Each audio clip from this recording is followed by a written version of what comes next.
محمد وآله وصحبه ومن اهتدى بهداه. اللهم أرنا الحق حقا وارزقنا اتباعه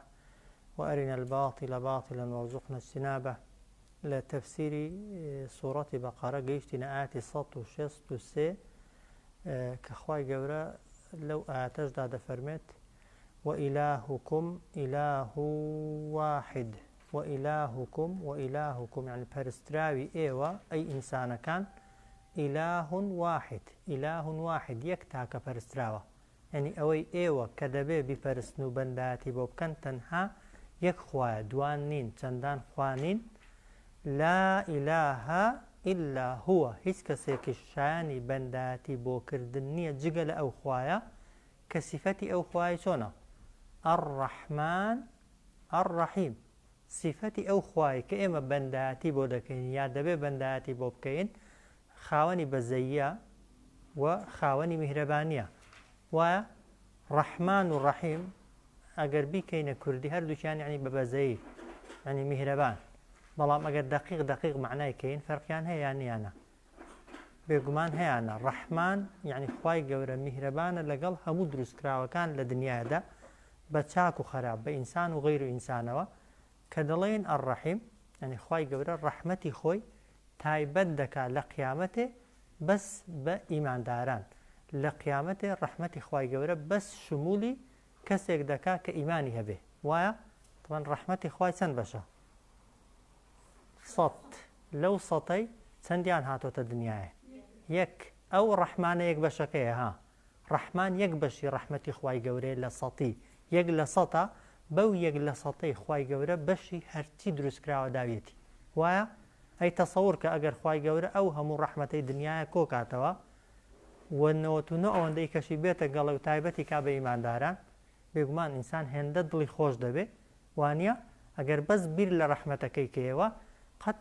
چاوەڕوانی ئەوەت لە خوای نییە خوای گەورە سزاددا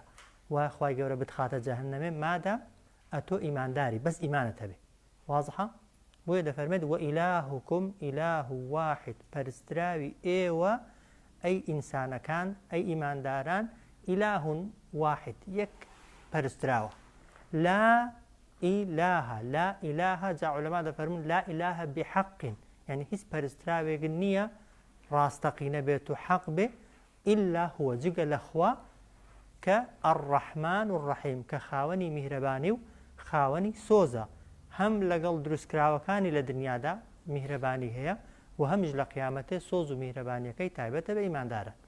ئەو جار دەفەرمێت ئینە فی خەڵقی السەماوات والئەرض بێگومان لە دروستکردنی ئاسمانەکان و زەوی تا کۆتایی ئاەتەکەی خەبەرەکەی نایە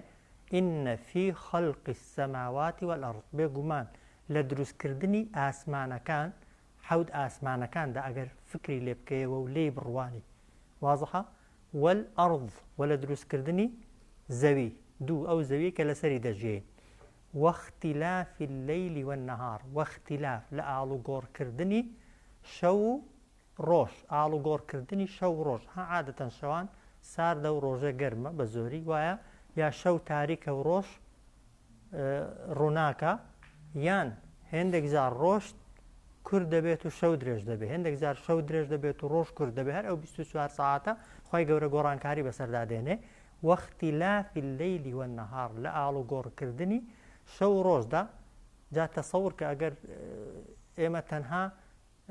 کاتەکەمان بەس ڕۆژ بە شەوی تێدا نەبایە یا بەعەکسەوە هەمووی شەو با و ڕۆژ نەبایە ئەو ئاڵوگۆڕکردنی شەو و ڕۆژە پاشان والفولك التي تجري في البحر ولو کەشتیانەی کە دەڕۆن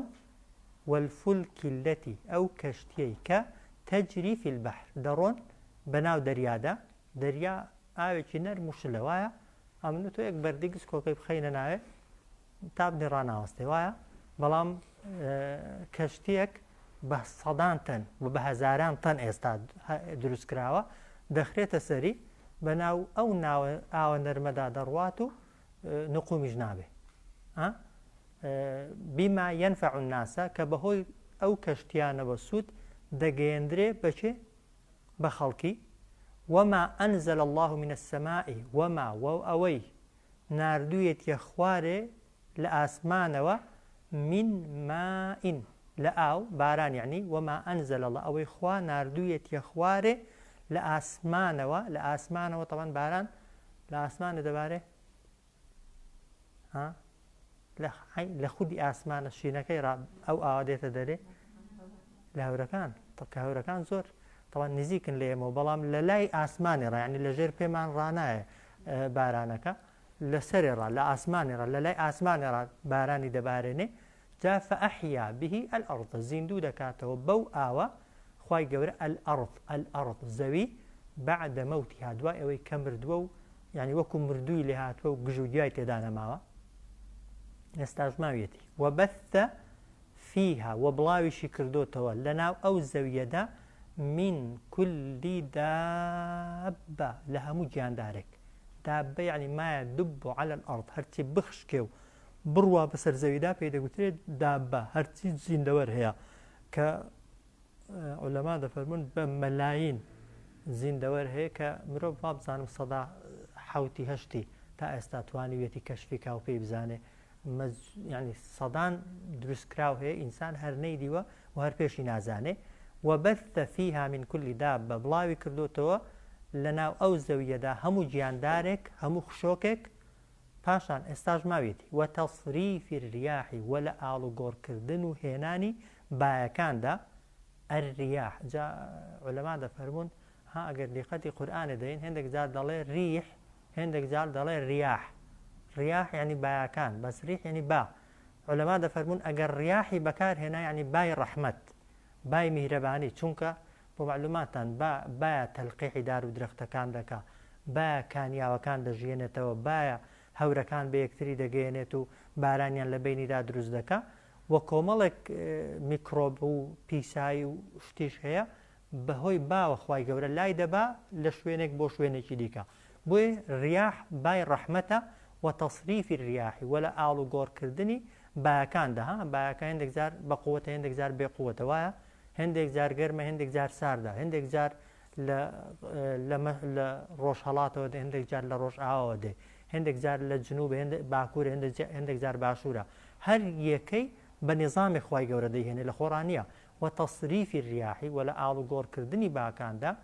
والسحاب المسخر والسحاب يعني ولو هورانش مسخر يعني كرام هندراون راجيراون بين السماء والأرض لنوان آسمان وزوي كباران أليرا دروز دبي ها والسحاب المسخر أو هوراني كرا وستندراون كهور زور قرصن ها تصور كجاري وهابو مانجك باران باريوه لشوينك ها استا باران كمن و أو بارانة تنتن هاتو تسر زوي ها اگر تصور كي أو همو بارانە لەکوێ بووە لەناو هەورەکاندا بووە طبعا هەورەکان پڕ ئینجا خوا هەمووشی نەناردووە ها و زۆری کەشی تێدایە و ئەو لەو هەوایە لەو بۆشاییە ڕاگررتنی ئەو هەموو قەترە بارانانە دروستکردنی ئەو هەموو بڵۆپە بارانانە ئەگەر ئینسان لی بڕوانێت و تێی بفکرێ واضحە والسحاب المسخر وەلەو هەورانەی مسخر يعني راگیراون و ئەوە کراون لە نێوان ئاسمان و زەویدا جا خوا دەفەرمێ ئەوە تەواوکاریەتی لە ئایاتین چەندان بەڵگە و نیشانە هەن و بۆچی بۆ ناسینی خوا بۆ تێگەیشتن لە دەسەڵاتی خوا بۆ زانین و تێگەیشتن لە ڕێژەی عیلمی خوا لە نیسبەی دەسەڵاتی خوای گەورە لە حکمەتی خوای گەورە بەڵام لقەومین بۆچێ لقەومین یعقیلون بۆ قەومێک بۆ کەسێک یا بۆ کەسانێک کە عەقڵیان لەوەدا بەکاربێنن بە عەقڵەوە تەماشای ئەو ئاەت و نیشانانە بکەن لەنا ئەگەر هەر سەرپێی تەماشای ئەوانە بکەی وایە پێت وابێ ئاسمان سەقفێکە لەوێ داکوتراوە هیچ وردیاتێکی تێدا نیە وایە بەڵام وەرە عەقڵ بەکاربێنە یەک شەویدانیشە سەیری ئەستێرەکان کە وایە نیسبەتی ئەستێرەکان بەس ئەوەی تۆ دەتوانێت بیان ژمێری حسابیان کە بەس ئەوەی تۆ دەتوانێت وانە ئەنجا حەجمەکەیان وەرە بچووکترین ئەستێرە بە نمونە وەرگرە کە حەجمەکەی لە زەوی لەو زەویەی گەورەترەکەی ئێمە لەسەری دەژین کە سید قوتب ڕەحمەتی خوای لێبێ ساڵی حەفتاکان تەفسیری فی ظیلال نووسیوە ها دەڵێ ئەستێرەکانی ئاسمانێ حەوت مەجموعەنە حەوت مەجەڕەن لە هەر یەک مەجەڕەیەدا هەر یەک مەجموعەیە 30 ملیۆن ئەستێرەیە زاتیقەتی دێ حەوت دانە حەوت 30 ملیۆنی بەڵام ئەو کات ها هەفتاکان ئێستا وایە ئێستا عیلم دەڵێ بڵێ حەوت مەجموعەنە ئەستێرەکان بەڵام لە هەر یەک مەجموعەیەدا 130 ملیۆن ئەستێرە هەیە جا دەفەرمێت زەوی لە چاو هەر یەکێکیان وەکو تۆپێکی خڕوایە ها جا تەسەووری ئەو هەموو ئەستێرانەکە لەکوێدا جێیان بۆتەوە ئەنجا لە ئاسمانە چیان لێکراوە بە بزماری داکوتراوە بێگومان نەخێرتەوە هەمیشە لە حرەکە و لە جوڵەدان دوو دانەشیان بەریەک کەوتون تا ئێستا و بەریەکیش ناکەون تا ئەو کاتەی خوای گەورە قەراری دنیا خراببوون دەدا جا سید قوتب بەراوردێکی زۆر جوان دەکات دەفەرمێ ئەستێرە بۆ لەگەڵ ئەو هەموو ژمارە زۆرەیە و لەگەڵ ئەو هەموو حرەکە و جوڵە خێرایی کە هەیەە قەت دویان بەریەک نەکەوتون و کێشیان بۆ دروست نەبووە لەبەرەوەی پابندن بەو نیظامەی کە خوا بۆی داناون ئەی ئەگەر لەسەر زەویش نیظامی خوای جێبەجێ بکرێ بێگومان چۆن ئەستێرەکان گرفتیان نابێ ئینسانیش گرفتی نابێ بۆیە بە نیسبەتی ئەوەی کە ئینسان لە دینی خوای لادەدا بە ڕێژەی ئەوەی ئینسان گرفتی بۆ دروست دەبێت گەر سەیری ئاەتەکەی کەینەوە معناکانی ئاسانن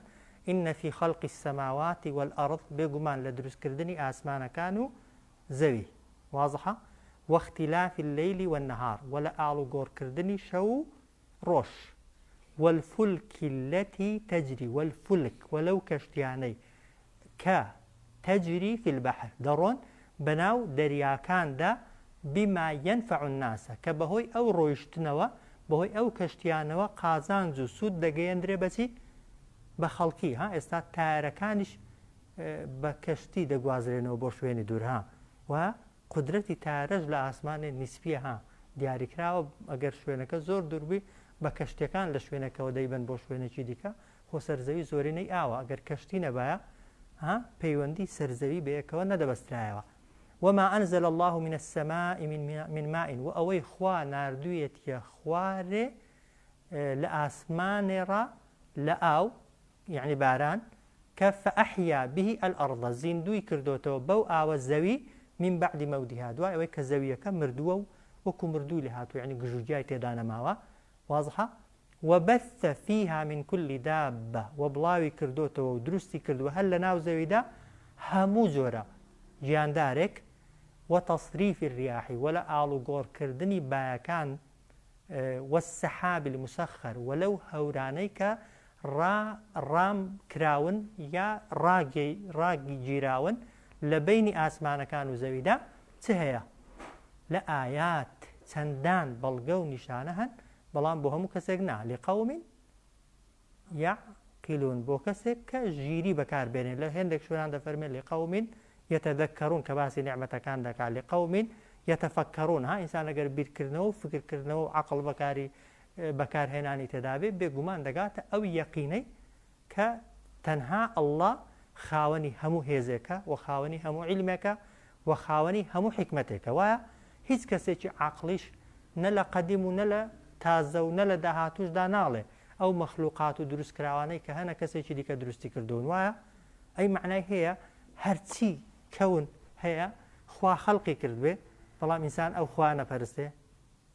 لە زیاتی کەسێکی دیکە بپەرستێ لە زیاتی لە کەسێکی کە بترسێ لە زیاتی خۆشەویستی بۆ کەسێکی کە هەبێ بێگومان ئەگەر ئینسان لەو ڕاستیانە تێگەیشت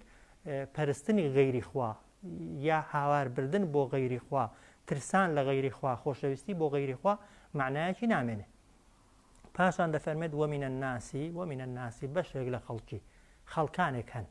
من يتخذ من دون الله لەگەڵ زانینی ئەو ڕاستیانشدا من يتخذ يعني دەپەرستن من دون الله لە زیاتی خوا ئەندادن چەندان هاوبەش چەندان شەریک واضحە ومن الناس هەموو خەڵک نەها بەشێک لە خەڵکی من يتخذ کەسانێکن کە دەپەرستن دەگرن بە خوای خۆیان من دون الله لە زیاتی ئەو ئەڵڵایە کە ئەو دروستکراوانەی دروست کردوون ئەندادن چەندان هاوبەش و شەریک چۆن هاوبەشەکان دەپەرستن يحبونهم يعني ئەو کەسانیان خۆش دەوێ کە حب الله هەر وەکو چۆن ئیمانداران خۆیان خۆش دەوێ ئیماندار محبەتی بۆ خوا چەندە خەڵکێک هەیە جگە لە خوای خۆش دەوێ بەو ئەندازەیە بەڵام خوا دەفەرمێ والذینە ئامەنوو ئەوانەی کە ئیماندارن ئەشەد حوبا لله زۆرترین خۆشەویستیان هەیە بۆچێ بۆ خوا ئەوانەی کە ئیمانداری ڕاستەقینەنە ئەحەب ئەو ئەشەد حوبا یعنی زۆر زیاتر لە بتپەرستەکان یعنی بتپەرستەکان چەندە خواکانی خۆیانیان خۆش دەوێ ئیمانداران زۆر زیاتر خۆیان خۆش دەوێت بەچی دیارە کە ئێمە زیاتر خوامان خۆش دەوێت چونکە ئێمە بە ئیشەکانی خوا ڕازین وایە خۆشیمان بەسەر بێنێ شکرانەی دەکەین ناخۆشیمان بەسەر بێنێ ئارام دەگرین وایە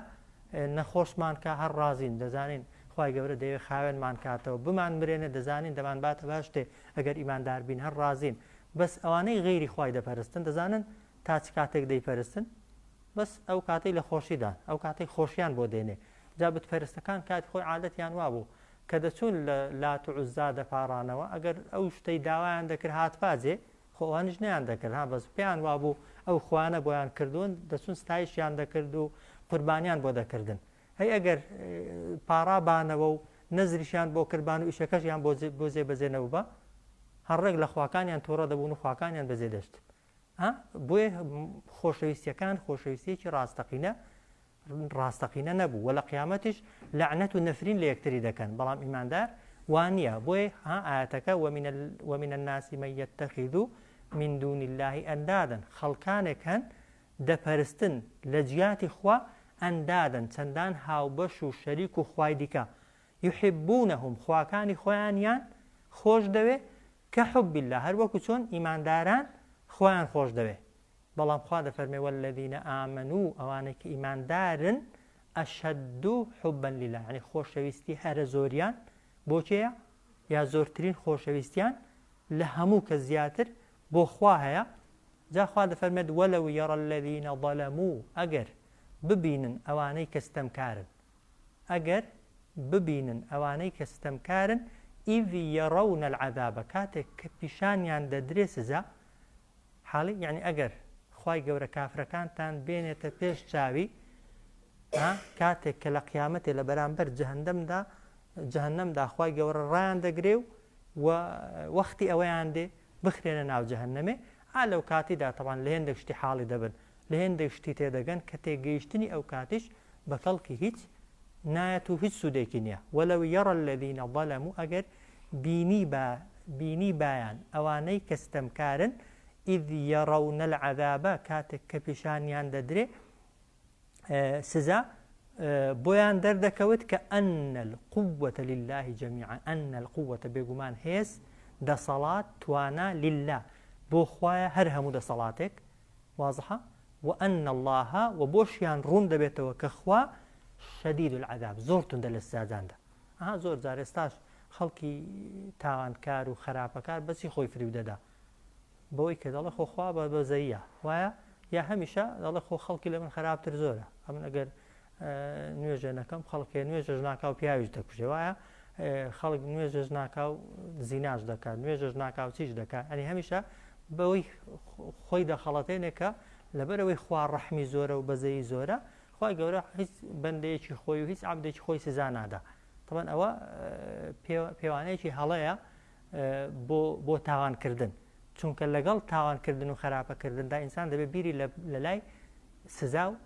عەذاب و خەشم و قینی خوای پەروەردگار بێت چونکە چۆن خوای گەورە ڕەحمان و ڕەحیمە وایە شەدید العەذابیشە بۆیە عەذاب و سزای خوای گەورە هێندە توندە کە چاوت پێ دەکەوێت و هەموو عەذاب و سزایەکی دیکەت لەبیر دەباتەوە ئەگەر سەیری ئاەتەکەیکەینەوە ومن الناس من يتخذ من دون الله ئەندادا يحبونهم كحب الله خەڵکانێک هەن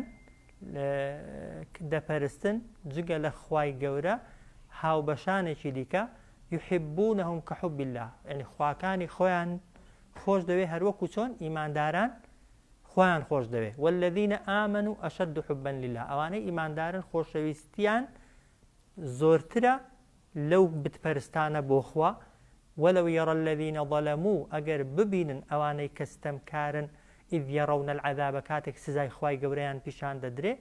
أن القوة لله جل يعني بۆیان معلوم دەبێت دەگەنە یەقین کە هەرچی هێز و توانا و دەسەڵات هەیە هەر هەمووی هی خوایە يعني بتەکانی ئەوان و خواکانی ئەوان لە قیامەتێ نەک دەسەڵاتیان نیە لە ئاگەر ڕزگارتکەن پێش تۆ پێش بەندەکانیان پێش کۆیلەکانیان خراونەتە جەهەنەم و جەهەنەمیان پێگەرم کراوە وأن الله شديد العذاب بێگومان خوای گەورە زۆر توندە لە سزاداندا جا ئەو ئاەتەی تەماشاکەین و زۆر جێی سەرنجە تەوان ئاەتەکە دەفەرمێت إذ تبرأ الذين اتبعوا كاتك يعني بیر بکەنەوە کاتێک تبرأ يعني گەردە یەقەی خۆیان دادەماڵن بێزاری دەردەبڕن تووڕەی خۆیان پیشان دەدەن چێ الذين اتبعوا ئەو کەسانەی کە خەڵک بە دوایان کەوتووە يعني ئەوانەی لە دنیادا سەرکردەی کەسە تاوانبارەکانن ئەوانەی پێشەوای کەسە تاوانبارەکانن بێزاری دەردەبڕن تووڕەی خۆیان دەردەبڕن ئێقەی خۆیان دادەماڵن لە دەست چێ زان لە دەست چێ من الذين اتبعوا لە دەست ئەو کەسانەی کە شوێن کەوتەی خۆیان بوون لێرە کابرا شوێنی کەوتووە حرەسیاتی لێگرتووە پاسەوانی کردووە شەڕی بۆ کردووە لەوانەیە زۆر جار لە زوڵ مستەمیشدا لەگەڵی بوو بێت و دیفاعی لێکرد بێ بەڵام لە قیامەتێ پێش ئەوەی ژێردەستەکان پێش ئەوەی بێدەسەڵاتەکان لە دەسەڵاتدارەکان تەبەڕا بکەن و بێزاری دەرببڕن دەسەڵاتدارەکان لە ژێردەستەکانیان تەبەڕا و بێزاری دەردەبڕن چونکە ئینسان بەچی دەبێتە دەسەڵاتدار ئێمە دە کەس بەیەکەوە بین ئەگەر نەوەیەکەی یەکەکەیان لەگەڵ یەکەکەی دابوون یەکیان کردە گەورەی خۆیان دەبێتە گەورە وایە هەر نەوەیەکەی بە لێ زیابە بنەوە بەتەنێ دەبێنێتەوە وازەحە بۆیە هەرچی دەسەڵاتداری دنیای هەیە وایە بە خەڵکی ژێردەستە بۆتە دەسەڵاتدار خەڵکی ژێردەستە دیفاعی لە دەسەڵاتەکەی کردووە بۆیە لە قیامەتێ ئەوانەی کە پێشەوا و سەرکردە و بەرپرس بوون پێیان وایە ژێردەستەکانیان ئەوانیان فریوداوە ئەوانیان خەڵەتاندووە بە فعلیش وایە ها لە هەموو دنیادا ئێستا ئەوانەی لە خوارێنە ماستاوسی و تەمەلوقچی و دەست بە سینگەوە دەنێن و لە حەق و نەحەقدا لەگەڵ گەورەکاندانە لە زیاتی نسحەتیان کەن و دڵسۆزیان بۆ بنوێنن بە چاک و بە خراپ پشتیوانیان لێ دەکەن بۆیە لە قیامەتێ مەسریان چۆنە إذ تبرأ الذين اتبعوا کاتێک بێزاری و تووڕەیی دەردەبڕن ئەوانەی کە خەڵک بە دوایان کەوتووە من الذين اتبعوا لە شوێن کەوتووەکانی خۆیان بەڵام کامیان دەخرێتە جەهەنەمێ بەرپرسەکەیان ژێردەستەکە هەردووکیان هاخوا دەفەرمێ وەڕەئەول عەذابە پیشانی هەر هەمووانیان دەدرێت دەسەڵاتدارەکە ئەوەی لەسەرەیە ئەوەی ژێردەستەیە وەڕەئەول عەذابە پیشانی هەر هەموویان دەدرێت سزا ئەوە یەک وتەقەطعت و دەشپچڕێ کۆتاییشی پێدێ بهم لە نێوانیاندا ئەلئەسباب ئەو هۆکارانەی کە لە دنیاە هەبوون بەرپرس و سەرکردە بۆچی خەڵکیان دەوێت بۆی حیمایان کەن بۆی دیفاعیان لێکەن تەمەن لە قیامەتێ دیفاعیان پێ ناکرێت بۆ ئیشیان پێنێت وایە ئەلی خەڵک بۆ لەگەڵ مەسئولەکانە لەگەڵ گەورەکانە بۆ پارەی تەمەن لێش پارەیان نییە وانی بۆ مەسلحەتی دنیای مەسلحەتیشیان لەبەر دەستی دانیە بۆیە ئەو پەیوەندیانەی کە لە دنیادا هەبوون گەورەکە و ژێردەستەکانی بەیەکەوە بەستونەتەوە لە قیامەتێ هەر هەمویان کۆتایی پێدێ بۆیە لێرە خوای گەورە باسی سەرکردەکان دەکات کە تەبەڕا و بێزاری لە ژێردەستەکان دەردەبڕن لە سوورەتی ئیبراهیمدا بەعەکسەوەیە ژێردەستەکان تەبەڕا و بێزاری دەردەبڕن لە گەورەکانیان کە هەردووک ئاەتەکە تەکمیلەی یەکترین یعنی هەر هەمیشە ئەوانەی لە خوارن دەڵێن ئەی خوایە ئەوانە سەرکردە و پێشوا و گەورەی ئێمە بوون ئەگەر سزاشمان دەدەی هەخوا دەفەرن با سزای ئەوان دوو ئەوەندەی ئێمە بێ حاڵین گەورەکانیش دەڵێن خوایە ئەوانە ئێمەیان کردە سەرکردە واشە ئەوانە ئەوانە هێستا دەڵ ئێستا بە تایبەتی ئێستا خۆسەپاندنیش نییە سەوتە و دەنگە سەح و پەنجەمۆرکردنە ئەوە ئەمنی کردە مەسئولی خۆی و گەورەی خۆی و لە چاک و خراپ لەگەڵم بوو خوا ئەوی لە زیاتی من سزادا بەڵام خوا دەفەرمێت نا هەر هەمووتان بۆ ئاگر و هەر کەسەشی سزای خۆی وەردەگرێت بۆی ئەوە قاعیدەیە ها ئاگاتان لێ بێ کەسی زاڵم لە قیامەتێک کە سزا دەدرێت لەبەر چییە لەبەرەوەی زوڵمی دەکا ها هەدی ئەوی مەزلومە ئەویش ئەگەر زوڵمەکەی قوڵ بێ و دەسەڵاتی هەبێ ها هەر سزای دەدن ها ئەو جار ئەتۆ ئەگەر کەسێک فریودەی سزا دەدرێت یا سزا نادرێت بەدیگە فریوی کەسێک بخۆی فەقیر حاڵبی بەستە زمان بی هەموو خەڵک پێڵ لێ بکە بێگومان ئەوەی خەڵکی فریو دەدا تاوانبارە ینی بە فریودان ئەوەشی فەقیر حاڵە بە تاوانی فەقیر حاڵی هەتا دزی بکەی دزیت لێ بکرێت لە ماڵێ ئەگەر ئیهمال بووبی بنمونە ماڵەکەی خۆت قوفڵ نەدابێ شوێنە یعنی شتەکەت لە شوێنێکی قایم هەڵ نەگرت بێ وایە احتیاتەکانت نەکرد بێ کە ماڵەکەت لێ دەدزرێ بەڵێ ئەو جەریمەی کردووە بەڵام تۆش تاوانباری کە ئیهمالی وایە کەسێک بێ بتکوژێ بتوانی هەڵەی بتوانی ڕاکەی بتوانی هاوارکەی بەڵام نەیکەی ئەنی هۆکاری کوشتنەکەی خۆت بی تاوانباری جا گوناهەکانی کەش بە هەمان شێوە بەڕاستی بۆیە ئەوەی تاوان دەکات و ئەوەی تاوانی لەگەڵ دەکرێت ئەگەر قوڵی بێ ئەگەر دەسەڵاتی نەبێشتێکی دیکەیە بە تایبەتی دەسەڵاتدار و بێدەسەڵات کە هەموو کەس دەتوانێت وەک دەڵێ کۆی لە نەبێت بەندەی غیری خوای گەورە نەبێت ئیدر جا ئاەتەکە دەفەرمێت ئیذ تەبەڕە الذین اتبعوا من الذین اتبعوا کاتێک بێزاری دەردەبڕن ئەوانەی کە خەڵک بەدوان کەوتووە من الذين اتبعوا لە شوێن کەوتووەکانی خۆیان وەڕەئوا العذاب خوا دەفەرمێت پیشانی هەر هەمویان دەدرێت سزا وتقطعت بهم الأسباب کۆتاییشی پێدێ بهم یعنی لە بینیاندا هەرچی هۆکار هەیە هەر هۆکارێکی دنیایی کە بەیەکەوە بەستونیەوە ئێستا طبعا هەر دنیا بەیەکەوە بەستونیێتەوە سەدام ئەوانەی کە لە هەموو خەڵکی زۆرتر تئیدیان دەکرد و لەگەڵی بوون کە لەی قەومە پێش خەڵکی دیکە چەکیان لە دژ هەڵگرت وانە هەموو چەکدارەکانی خۆی بوون تەوان سەرەوە بنیان کردەوە ئەوەی کە ئێستاش هەیە لە هەر شوێنێکی دنیاە کابرا لەبەر دەسەڵاتەکەی لەگەڵیەتی لەبەر مەسلحەتەکەی لەگەڵیەتی کە مەسلحەتەکەی نەما لەگەڵی نامێنێت جا لە قیامەتێش ئەوە هەریچ وقال الذين اتبعوا دەڵێن ئەوانەی کە شوێن کەوتە بوون سەرکردەکە بێزاری دەرنابڕن ئەو جار وقال الذين اتبعوا دەڵێن ئەو کەسانەی کە شوێن کەوتە بوون بەحساب ژێردەستە بوون لەو ئەنە لەنا کەڕەتەن ئەگەر ئێمەش جارێکی دیکە لەو ئەنە لەنا ئەگەر هەبێ بۆ ئێمە کەڕەتەن جارێکی دیکە گەڕانەوە بۆ ژیان گەڕانەوە بۆ حیات فنتبرأ منهم ئێمەش بێزاری خۆمان لەوان دەردەبڕینەوە كما تبرأوا منا هەر وەکو چۆن ئەوان ئێستا بێزاری لە ئێمە دەردەبڕن واضحە وقال الذين اتبعوا دەڵێن ئەو کەسانەی ژێر دەستەن لەو ئەنە لەنا ئەگەر ئێمەش مەجالمان پێ بدرێ کەڕەتەن جارێکی دیکە فنتبرأ منه بێزاری خۆمان لە سەرکردەکانمان دەردەبڕین ئەنجارێکی دیکە لەگەڵیان نابین تەئیدیان ناکەین کەما تبرأوا منا هەر وەکو چۆن ئەوان ئێستا بێزاری خۆیان لە ئێمە دەردەبڕن بەڵام دیسان ئەوەش قبوڵە بێگومان نەخوا دەفەرمێت کەذالکە هەر بەم شێوەیە قسە دەکەن بەڵام یوریهم الله خوای گەورە پیشان دەداتەوە ئەعمالەهم کار و کردەوەکانیان بەم شێوەیە یوریهم الله پیشانی هەر هەمووان دەسەڵاتدارەکە زوڵمەکەی پیشان دەدرێتەوە ستەم کارەکە ئەوەی ژێردەستەکەش زوڵم قبولکردنەکە یا تەئیدکردنی زوڵمەکەی ئێستا خەڵک ئەگەر وڵاتی خۆمانی هەر شوێنێکی دیکە بە نمونە بێنینەوە خەڵک سێ بەشە وایە یا دەکرد بڵێن چوار بەشە ئۆکەی بەشێکی دەسەڵاتدارەکەی ئەوەی دنیای هەیە و وەک دەڵێ دەستکەوتە دنیایەکان هەموو بە زۆری بۆینە وایە ئەوە زاڵمەکەیە خەڵکێکی هەیە تەئیدی زاڵمەکەی دەکات ئەوەی تەئیدی دەکات تەمان لەگەڵ زاڵمەکەی فەرقی نییە بۆ معلوماتتان ئەوەی لە زوڵمەکەی بێدەنگا ئەویش هەر جەریمەیە تەنها ئەگەر یەکێک بە زوڵمەکەی ڕازی نەبێت و بە ئەندازەی قودرەتی خۆشی ڕوبەڕووی زوڵمەکەی بوو بێتەوە لە قیامەتێ بە کەڵکی دێها بۆ معلوماتتان دەنا ئەوەی لە زوڵمەکەی دەکا خودی زوڵمەکەی دەکا لە قیامەتێ زاڵمە ئەوەی تەئیدی دەکا بەتەکید هەر زاڵمە ئەوەی بێدەنگە لە خراپەکەی بێدەنگە لە زوڵمەکەی ئەویش بە تاوانی بێدەنجەکەی خوای گەورە هەر هەمووان بەیەکەوە دەخاتە ئاگر خوا پەناماندا ئیلا ئەگەر یەکێک ئیمانی بە زوڵمەکەی نەبێت و بەقەدەر تواناشی ئینکاری سیستەم و زوڵمەکەی کردوێ بەم شێوەیە پیشانیان دەداتەوە خوای گەورە کار و کردەوەکانیان کە حەسەرات هەمووی دەبێتە داخ پەشیمانی عەلەیهم لەسەریان جاخوا دەفەرمێ وما هم بخارجین من النار وما هم ئەوان بە هیچ شێوەیەک جا ئەگەر کەسێک عەرەبی بزانی ئەو بای بە خارجەکەیەوەیە بۆ تەوکیدە ئەگەر هەر ئەوەندە بای وما هم خارجین من النار ئەمە لێکە بوو وەختێک بێنە دەرێ بەس کە بای پێوەیە وما هم بخارجینە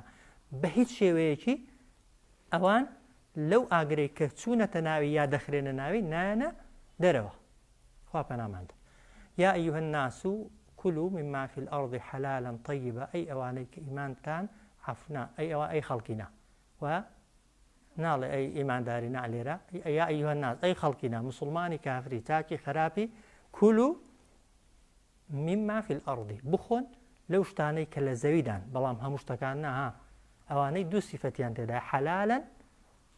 طیبە حەڵاڵن و خاوێنن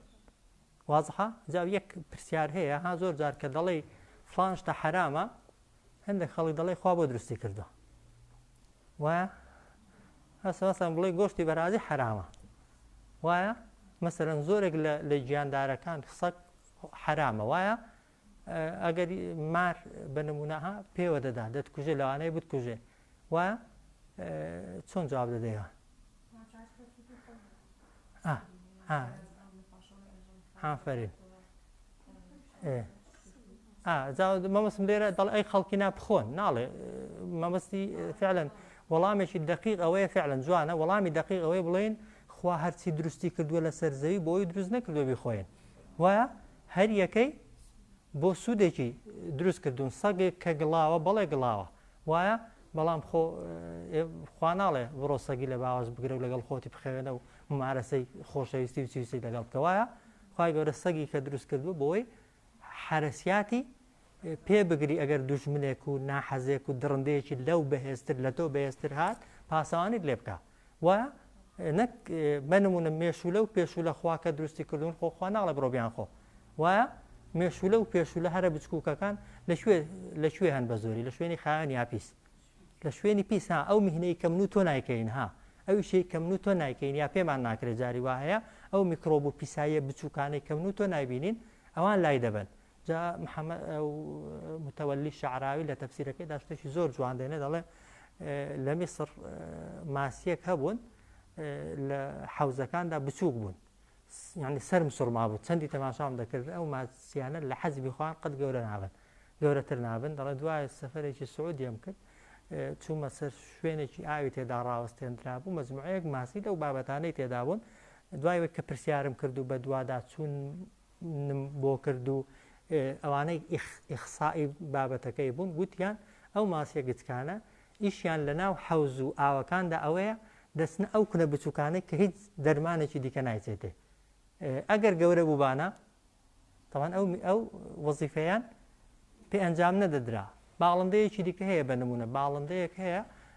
ئەو پێی دەڵێن نازان برادری نەزان ناو عەرەبیەکەی برادری جوتیارشتی ئیشیان ئەوێت بەس بە ناو زراعەت و کشت و کاڵ و گەرم وشتیدا دەگەڕێن سن و کلۆ و شتە زیان بەخشەکان کە ئەوەکەی لە ناو دەبن ئەوان دەخۆن و ئەوان لە ناو دەبن بۆ شتێک نییە خوای گەورە لەسەر مار ژەهرەکەی بەڵێ پێوە دەدا وایە کە کەم وا هەیە تەبان بەبێ هۆ پێوەدا مار ئەو کاتەی پێوەدا کە ئەزیەت دەدرێت زۆر جار و ئەو کەسەشی پێوە دەدا زۆر جار خوای گەورە ئێمە کەسەکە نەیزانی وها لەوانەیە نەخۆشیێکی هەبێ کە ژەهرەکەی بۆ عیلاجی سەرەتان و ئەوانە بەکاردێ بۆیە لە ناو کەوندا شتێک نییە بەبێ هۆ دروستکرابێ بەڵام هەموو شتێک بۆ خواردن نییە خوالف بۆیە حەڵاڵ و حرامی سەر دنیاە بۆ ئینسانی بێباوەڕش هەر قازانجی هێوایە کەسێک زیانی گۆشتی بەراز و سەگ و ئەوانە بزانێ نایخوا لەبەر تەندروستیەکەی کە دەزانێت خوا حرامی کردو بە حکمەتەوە یا ئەیها الناس ئەی خەڵکینا بخۆن لەو شتانەی کە لە زەویدان بەڵام هەموو شتێکی نا ئەوەی حەڵاڵە و ئەوەی پاکە خوا بەزەوی بۆ خواردنێ دروست کردووە ئەوانەی کە ئیشێکیان هەیە ولا تتبعوا خطوات الشيطان بدواي هەنگاو و نەخشە و پلانەکانیش خوتوە یعنی شوێن پێ شوێن ینی بە شوێندا تێ یعنی هەنگاو بە ولا تتبعوا خطوات بەڵام خۆ شەیطان مەسەل بەجەستە لە پێش ئێمەوە نییە پێ لە جێی پەیدانین وایە بەڵام ینی بەدوای وەسوەسە و خوتخوتە و نەخشە و پلانەکانی شەیطان مەکەون وایە ئینەه بێگومان ئەو شەیطانە لەکم بۆ ئێوە عەدوٌ مبین دوژمنێکی ڕوون و ئاشکرایە معناکەی وازحانیە ئەی خەڵکینا بخۆن مما فی الأرض ئەوەی هەیە لە زەوی بەڵام بەمەرجێک حەڵاڵ بێ و پاک بێ سەبان هەرچی حەڵاڵ بێ پاکە قاعیدەیە بۆ معلوماتان هەرچی پاکیش بێ حەڵاڵە هیچ پاکێک نییە ئەگەر ئیخواردنێ بێ طبعا بۆ خواردنێ دەنا ئەگەر پاک بێ حتمما بۆ بەکارهێنانی هەر حەڵاڵە ولا تتبعوا خطوات الشيطان بدواي نخشو بلانو وسوسو برنامكان الشيطان مكون إنه بيقمان أو شيطان بو إيوة دجمنيكي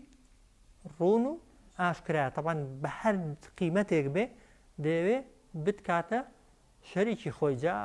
بەچی پێیکرا بۆی بتوانێ شرکت پێ دەکات طبعا ئەوە لە هەمووی دەستکەوتێکی گەورەترە وایە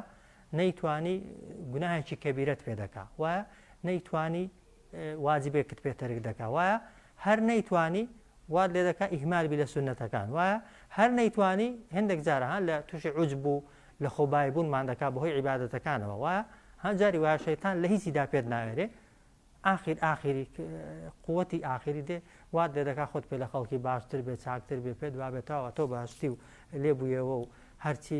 بیکەی ئەتۆ لەگەڵ خەڵکی ئەوە شەر بۆ خۆی دەردێکی دیکەیە عوجب و تەکەبور سیفەتی شەیتانە إنما يأمركم بالسوء بيقمان أويك الشيطان فرمانتان بيدكا بالسوء تنها خرابية والفحشاء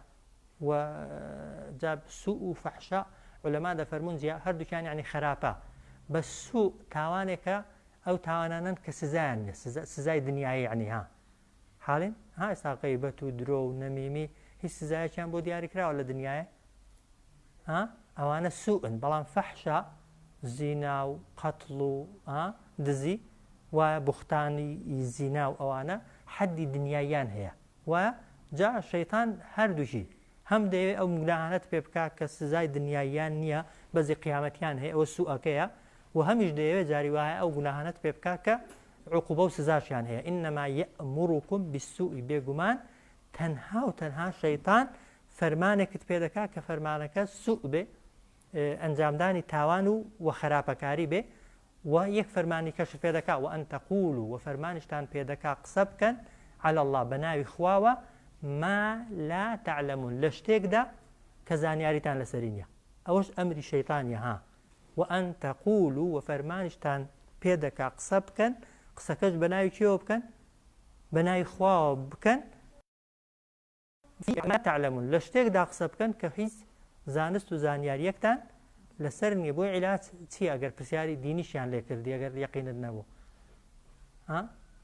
یان نابێ پاڵی دەی لای خوای وایە بڵێ ئەمن وا تێگەیشتم ئەمن وا دەزانم یا دەوێ بڵێ لە ئادری نازانم وایە دەنەهەر لە خۆڕا بڵێ خواوا دەڵێ و پێغەمبەر وا دەڵێ نەزانی خوا لە شوێداوا دەڵێ وایە یا پێغەمبەر لە کوێ وای گوتووە یا هەر بۆی قەنەعەت بە بەرامبەرەکەت کەی جاری وایە دەڵێ خوا وای گوتووە پێغەمبەر وای گوتووە تەوەن ئەوەی فتێڕان و یەکێکن لە جێبەجێکردنی ئەمرەکانی شەیتانی بۆیە ها علەما وە سەحابە زۆر خۆیان پاراستووە لە فتوادان ئیمامی عومەر دەڵێن هاتۆتە ئازربایجان پرسیاریان لێ کردوون ئەوەندە پرسیاریان لێ کردوون لە 36 داوتێتی لا ئەدری نازانم کە لی دەپرسن ئەی ئیمام بۆ دەڵێ چۆن نازانیەتەوە دەڵێ ئەو خەڵکە دەیانەوێ ئێمە بکەنە جسری سەر جەهەنەمێ پرسیارەکەی بە ئێمە بکەن فتواکەی لە ئێمە وەرگرن ئەو جار شتەکە بۆ خۆیان حەڵالکەن جاری بە کەسەکەش دەزانێ کە پرسیار دەکەن ئەو بابەتانەی ئێستا لە وڵاتی ئێمە پرسیار دەکرێن زۆری بنەی خەڵکی دەیانزانێ کەسەکە وایە بەس دەیەوێت پرسیار لە تۆ بکات تۆ فتوایەکەی بۆ بدەی بە حسابی خۆی گوناهاکە بۆ تۆ بێ قازانجە دنیایەکەش بۆ ئەوەکەی بێ و بە خۆشیەکێک دارێکی پرسیاری لێکردن قازێکم دۆزیوەتەوە مامۆستا لە شوێنێکی حەڵاڵە بیخۆم یا حەڵاڵ نییە قاز جاوتم قاز لە ئاسمانە نەکەوتێتە خوارێ خۆ چ شوێنێکی لێ نزیکە کام ماڵە کام ئاوادانی لێ نزیکە یەو شوێنە هەندێک جا آخر دەتەوێت گۆشتەکەی بخۆی بۆ خۆت و گوناهەکەش بۆ من بەجێهێڵی چەندی کردی هات جاری وایە کەسەکە فعلەن پێی وایە کە تۆ فتوات بۆدا حەڵاڵ دەوێت خۆ حەڵاڵ ناوێ بۆی وایە سێستا ئەگەر تۆ پرسیارێکی لە من بکەی بەڵام تۆ فتواشت بۆ بدەم بەڵام تۆ بزانی کە من ڕاز ناکەم یا سیقەت بە فتواکەم نەبێ شتەکە بۆی بۆ تۆ حەڵاڵ دەبێ بێگومان حەڵاڵ نابێ خۆت ئەمنیش تاوانبار دەکەی هەندێک جار خۆش تاوانبار دەکەی سەڵ الله عەلە سەیدنا